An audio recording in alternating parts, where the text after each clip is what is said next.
hỏi bữa ta nói lấy giờ ta nói tiền bữa này bữa nọ bữa miếng rất xịn thôi hỏi bữa ta nói mặn ta này bữa hỏi chịu này bữa chịu tiền đó giàu như toàn đấy giờ nó có giang này thế là bữa xong cả ní nữa và phun xuống mà tự nhiên đó còn nhiều béo giờ đó béo còn nhiều gì hai anh ta thì xia nữa mà ta xia ok hai lộn cái sao mày lộn nghe hành trình sang tay ok phải như vậy Nó phát đây, nó phát đây.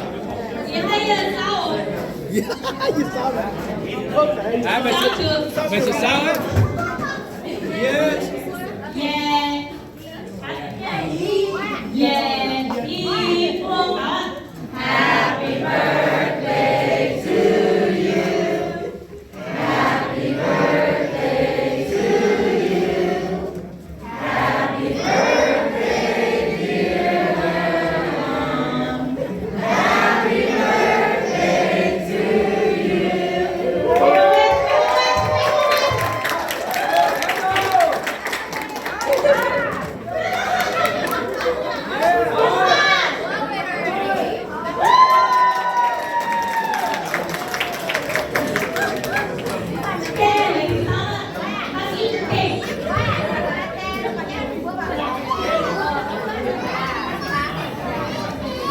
Xong rồi thôi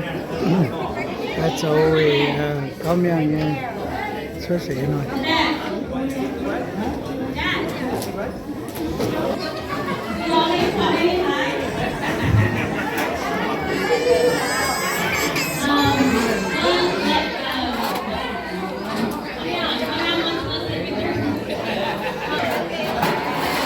hoa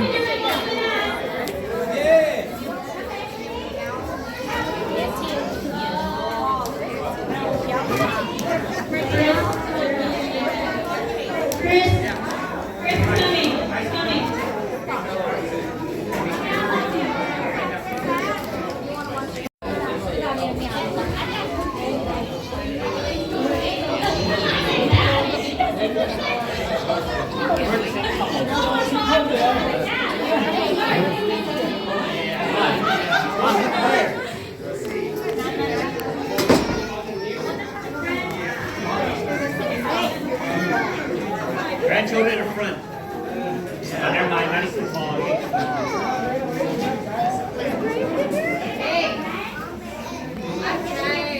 như cỏ vân lên tao như cỏ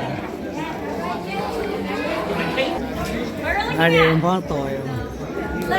I don't know.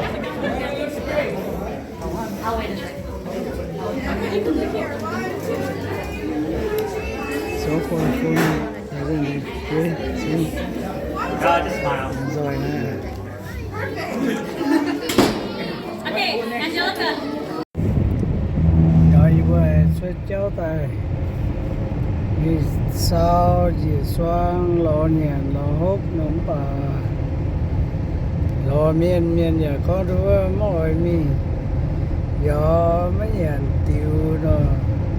và vừa hay mi sao như béo khâu tay là của mi sao dẻo nè mi dẻo để tăng mà cả thì tôi mang nó can cho mình can cho mình mang cao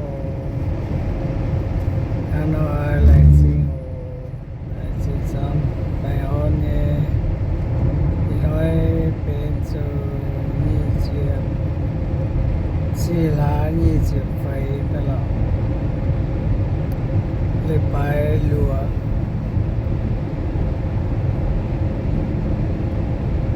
nên xì mua lên cái lọ quay mình sao dẻo hả cái nó lại xin ô bữa thằng ấy ta lô thằng ấy ta mà cả dẻo giờ lô nhé giờ đứa giàu nhé và dẻo lô thế thì nó bữa giá giờ mai gì nào luôn đi này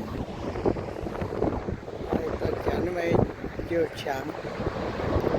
đi đâu ha đã coi nó mày mảng tăng tiêm tăng cả nó cái chết ta mảng hồ như này gì alo phụ chết tiêu luôn phụ chết tiêu phụ chết bùa khua phụ chết rồi mà chết tăng một cái nó là hắn ta là đấy coi ta mà ta mà giờ ông ta tụi biểu ở như xưa tụi ta tụi tăng biểu tụi tăng được con nó có nhóm nào xưa cho ra được có nhóm xưa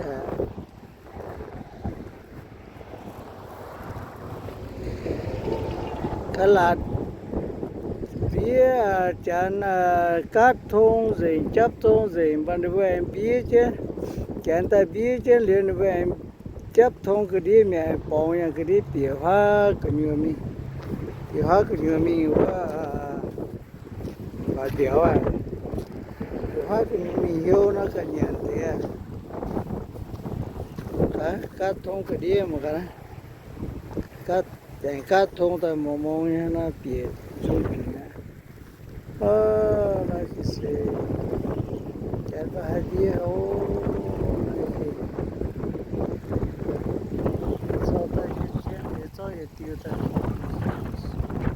quả chuyện được nhiều cái phá quả cái gì cái cái gì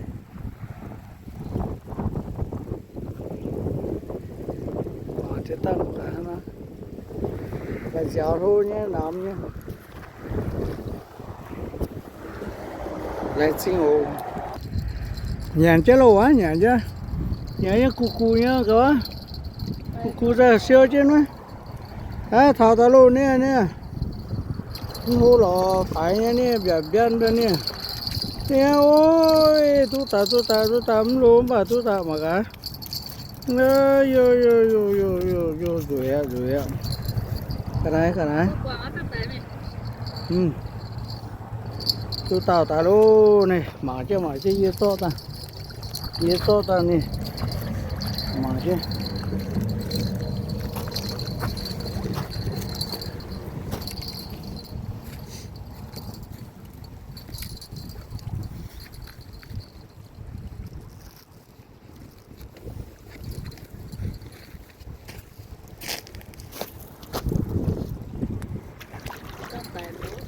tài là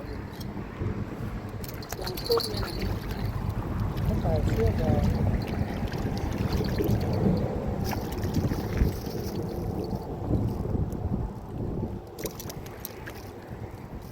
biểu rằng nó kiên từ nhánh nhung nó kiên biểu rằng kiên nhánh nhung kiên giờ vậy nó tài đó cái đó thôi chứ em xí mà không vào đó giờ cái xe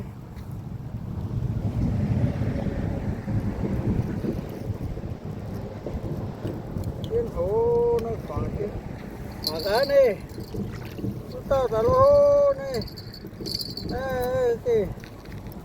good job các côต้องใส่ mà chứ nó mà chứ ồ nói đây mía lô này mía lô thank you cái quạt tàu vậy quạt tí tiên mẹ họ lại gì chú khen tờ phải nhé lại gì cho ta chụp bêu rồi miên gì bêu trên ở miền Nam có mà giáo ta khỏe nhận rồi mẹ béo ton rồi hô rồi ta ha cháu tao nó là quả tôn rồi mẹ nó chỉ là ta bạt man tại ô bạt nhận cái gì người ta chẳng quan nhé ta chăm co ta chia nó chia nghe tại thao tại bán bà tại lao tại tú cầu chả này đứa mấy biểu bể này em bể miền bát cả bát gì em bể mấy biểu bể em bể rồi tua mai à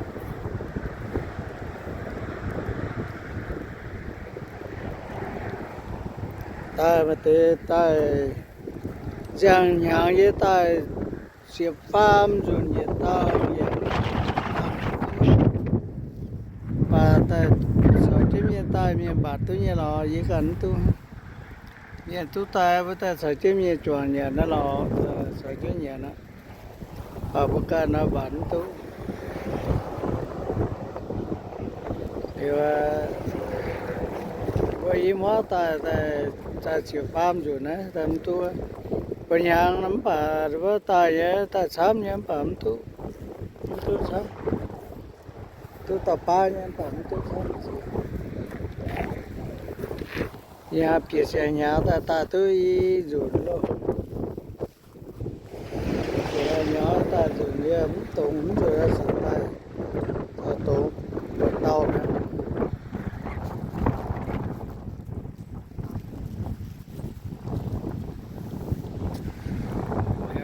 mà cái ô lên xe ô mà cá chém mi mà chém mi tao mà cá nó ngại ngại chứ không vẫn thôi rồi tao chú quạt cái rồi nghiền chứ nó thì cái bữa con tình hiếu à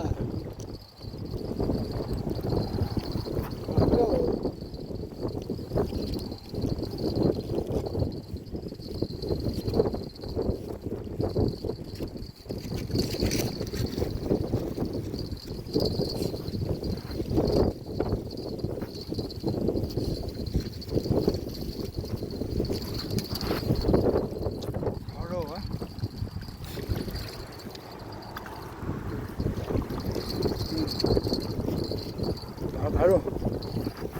맞아.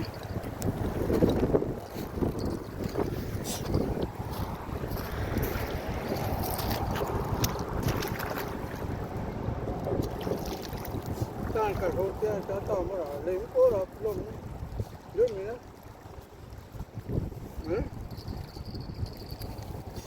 Rồi nãy nhận cú có rồi.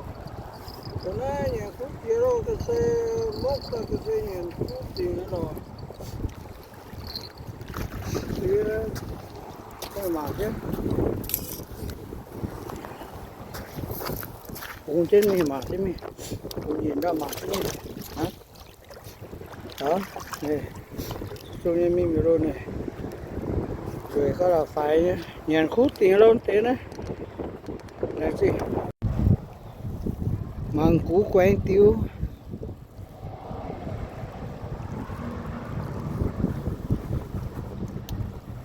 Có bài tôi to cũng quả mới làm.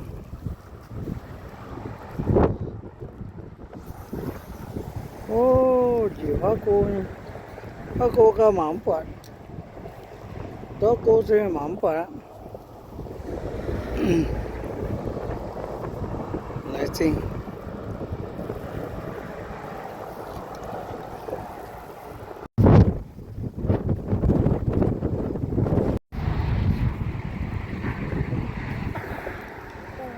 sẽ bắt tông ý tao liều ha ta ý tao bắt tông liều ta bắt tông à thầy khung bài trang bắt tông rồi liều ta bắt tông liều tao cũng khen tao bắt tông liều bắt nào bắt mà tao ý tao chuyện nhân đâu cũng kẹp rồi phải khó thở ta không kẹp bắt tụ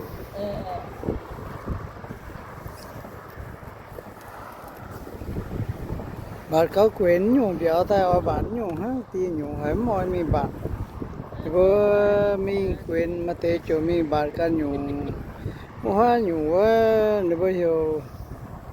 điều gì phải hô nhung quá điều gì hô nhung quá nếu mình bạn ấy là hoa cũng mình rồi hát cũng này bữa mình miền mà miền mình xăm nhé cái nặng quyền tại mình hay nói tài quyền cũng tài ở tài cũng không hát cũng chỉ đô hát cũng chỉ chiều hát cũng trẻ nhà mất khôi nhàngแต่เสียเยอะหาเสียหลามไปเสียหลามไปในบุคคลไปเลยแต่ควรมีเท่าย่อยนี่ปลาหลามไปแล้วนู่นสักคอยแต่ก็ไม่มีแต่หมากเขาเชี่ยวละฟับนะควรเช่นคอยคุยเดี๋ยวตอนตัวตายย้อยป่าไม่แจนมีกุ้งเนี่ยหรอแล้วก็ฝันขึ้นมาแต่เดี๋ยวแต่เนี่ยยังเป็นไม่เดี๋ยวยังเป็นเงินเข็นสิ่งนี้ยังเป็นนี่เถอะเป็นอย่างตาหน้าไม่เดี๋ยวเนี่ยนะเดี๋ยวเงินบาทสิ่งนี้ยังเป็นนี่เถอะเจนสีดำว่าเจนลูกกุ้งเนี่ยnó chiều tôi biểu tôn biểu phải quá nó chiều nó đại phải à tôi nó cuốn pia lột pia tao thì cả ha nó cuốn lột y tao ha chiếc pet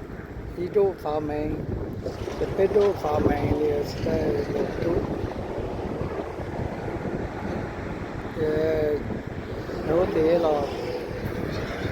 18 นิ้วนะโทรเตะเจียวที่โทรนะโทรถึงอันอะไรสิมาก็ได้บ๊อบนี้บ๊อบหลอกก็ได้เงียนก็บ๊อบดาวเซ็กเซ็งเงียนมาก็เสียงเสียงเงียนมาก็cái gìเงียนตะคู่คอมาก็ถ้าเงียนเยอะไม่เยอะโอ้หนาจะเงียนเมียน้องก็อย่างก็ได้ตายก็ได้เบียวต้นอย่างแปรไม่เยอะตะกี้ตะจิ๋วนี่นะทอตะจับถิวจะพอจิมพอจะเจียถิวจิตาโนถิวจินดาตระนี่เนี่ยก็ได้โลรอตัวก็ได้เนี่ยนะ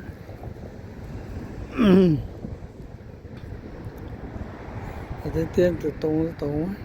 เราก็ได้อย่างนั้นlò như nhà đó là cái nhà nhỏ đó nhà mía ô rồi còn mía lò mà cái này còn mang ní thế mía lò mà như nhà nào là cái này thì chừng đâu nó phần của đây cái mèo nè cái này nhìn cái đó nè ý to tập ra đây đó tập một chiếc mày mà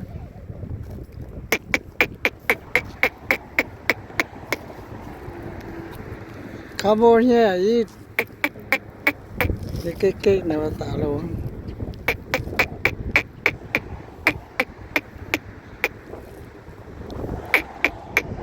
Cambodia. What is something? Come over here, give you something. Nhà lô, nhà là siêu tiêu chuẩn luôn. Phải béo, siêu tiêu chuẩn.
không mà bị sẽ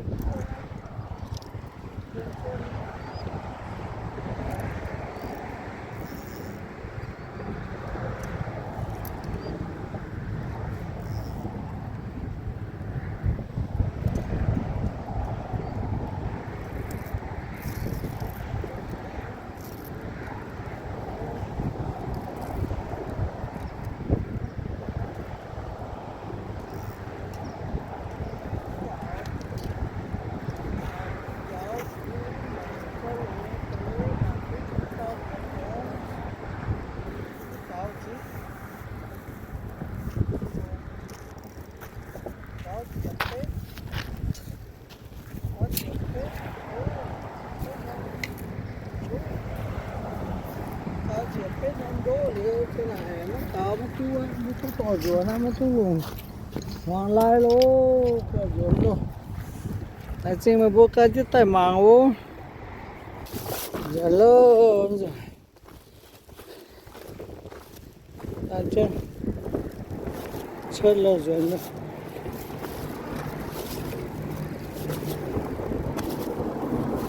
này thả ta hiện chân không còn đây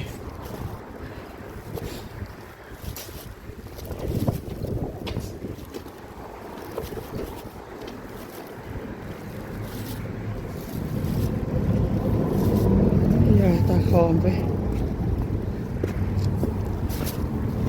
này cho luôn quý hay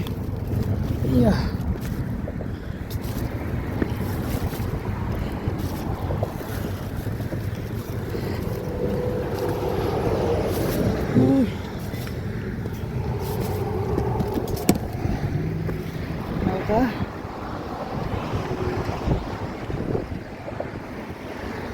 tại sao cái tháo xăm phải luôn cả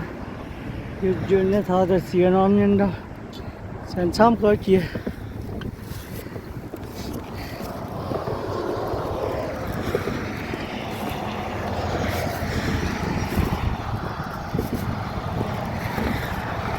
trên cái gì chịu phán gì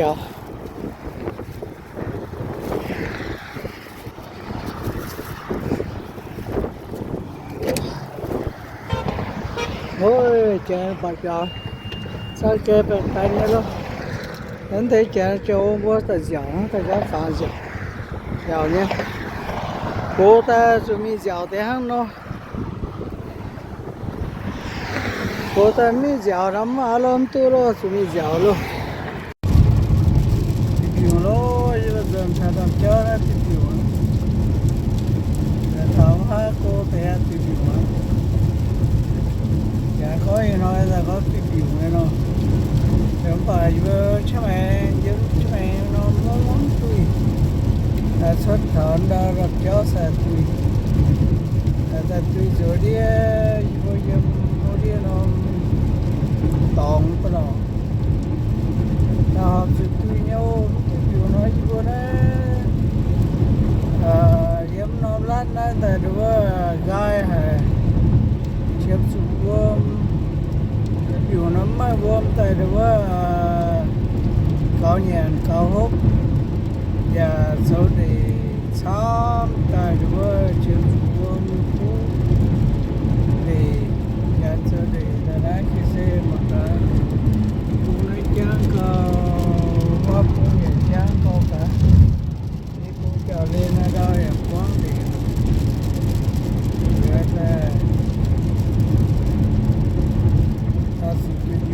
tùy phải nhau tùy tiền cam tiền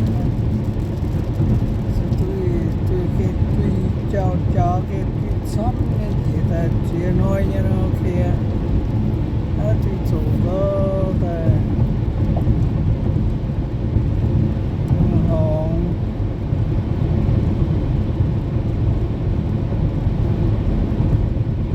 rồi mai bơm nhẹ chia nhẹ như đó có mai bơm lắm và điều chia nhẹ đây luôn không lắm và từ từ nhẹ như đó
biểu gì mẹ hỏi con nó biểu ấy giờ nó làm suốt lô làm tới suốt được xuống lô để nói nó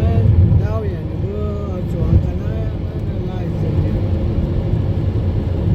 nó chỉ là chém biểu mà nó này chi rồi thập giáo tạ lô này rồi thập giáo tạ thập giáo tạ liều nhiều điệp nón pa tung điệp xong